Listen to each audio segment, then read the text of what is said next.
بسم اللہ الرحمن الرحیم۔ شب برات اور نزول الہی۔ شب برات میں اللہ تعالیٰ کا غروب آفتاب کے وقت سے آسمان دنیا پر نزول اجلال فرمانا۔ شب برات کو رحمت خداوندی کی طفیل لا تعداد انسان دوزخ سے نجات پاتے ہیں۔ اس رات کو اللہ تعالیٰ غروب آفتاب کے وقت سے ہی اپنی شان کے لائق آسمان دنیا پر نزول فرماتا ہے اور قبیلہ بنو کلب کی بکریوں کے بالوں کی تعداد سے بھی زیادہ لوگوں کی مغفرت فرماتا ہے۔ ام المومنین حضرت عائشہ صدیقہ رضی اللہ تعالی عنہا بیان فرماتی ہیں، ایک رات میں نے رسول اللہ صلی اللہ علیہ وسلم کو خوابگاہ میں نہ پایا تو میں آپ صلی اللہ علیہ وسلم کی تلاش میں نکل پڑی۔ کیا دیکھتی ہوں کہ آپ صلی اللہ علیہ وسلم جنت البقیع میں ہیں۔ آپ صلی اللہ تعالی علیہ وآلہ وسلم نے فرمایا، کیا تجھے خوف ہے کہ میں اللہ اور اس کے رسول کا تیرے ساتھ ناانصافی کریں گے؟ میں نے عرض کیا، یا رسول اللہ، میں نے سوچا شاید آپ کسی دوسری زوجہ کے ہاں تشریف لے گئے ہیں۔ آپ صلی اللہ تعالی علیہ وآلہ وسلم نے فرمایا، ان اللہ عز وجل ینزل لیلۃ النصف من شعبان الی السماء الدنیا فیغفر لاکثر من عدد شعر غنم کلب۔ اللہ تعالیٰ 15ویں شعبان کی رات کو اپنی شان کے لائق آسمان دنیا پر نزول فرماتا ہے اور قبیلہ بنو کلب کی بکریوں کے بالوں کی تعداد سے بھی زیادہ لوگوں کی مغفرت فرماتا ہے۔ امام ترمذی نے اسے روایت کرنے کے بعد کہا، اس باب میں حضرت ابوبکر صدیق سے بھی روایت موجود ہے۔ علامہ مبارک پوری رحمۃ اللہ علیہ تحفۃ الاحوزی میں آپ لکھتے ہیں، امام ترمذی کا قول کہ مذکورہ باب میں حضرت ابوبکر صدیق سے مروی حدیث بھی ہے۔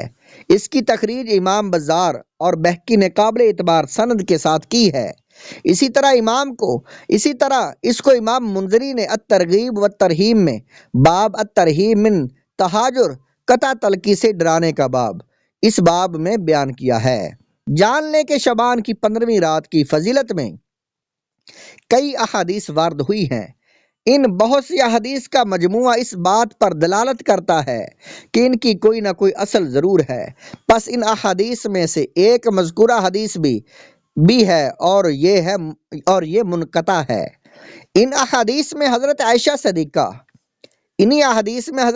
صدیقہ رضی اللہ تعالی عنہ کی حدیث ہے۔ آپ فرماتے ہیں، رسول اللہ صلی اللہ تعالی علیہ وآلہ وسلم رات کو اٹھے اور نماز ادا فرمائی اور طویل سجدہ فرمایا، یہاں تک کہ میں نے گمان کیا کہ آپ صلی اللہ تعالی علیہ وآلہ وسلم کی روح انور قبض کر لی گئی ہے۔ جب میں نے یہ دیکھا تو اٹھ کھڑی ہوئی اور آپ صلی اللہ علیہ وسلم کی انگوٹھا مبارک کو حرکت دی تو اس نے حرکت کی اور پھر اپنی جگہ لوٹ گیا۔ پھر جب آپ صلی اللہ علیہ وسلم نے اپنا سر انور سجدے سے اٹھایا اور اپنی نماز سے فارغ ہوئے تو فرمایا، اے عائشہ، یا فرمایا، اے حمیرہ، کیا تو نے یہ گمان کر لیا تھا کہ نبی صلی اللہ علیہ وسلم تیرے حق میں کمی کریں گے؟ میں نے عرض کیا، نہیں، اللہ کی قسم یا رسول اللہ، میں نے ایسا گمان نہیں کیا، لیکن مجھے یہ گمان گزرا کہ طویل سجدہ میں آپ کی روح انور قبض کر لی گئی ہے۔ آپ صلی اللہ علیہ وسلم نے فرمایا، اے عائشہ، کیا تو جانتی ہے یہ کون سی رات ہے؟ میں نے عرض کیا، اللہ اور اس کا رسول ہی بہتر جانتا ہے۔ آپ صلی اللہ علیہ وسلم نے فرمایا، یہ شعبان کی 15ویں رات ہے۔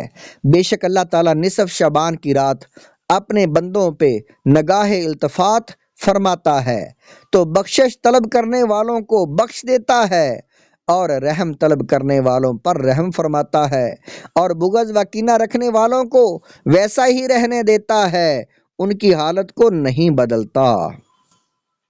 اس حدیث کو امام بہقی نے روایت کیا ہے اور فرمایا، یہ حدیث مرسل عمدہ ہے اور اس بات کا احتمال ہے کہ اللہ نے اسے مکحول سے اخذ کیا ہو۔ انہی حدیث میں سے ایک حدیث حضرت معاذ بن جبل کی بھی ہے۔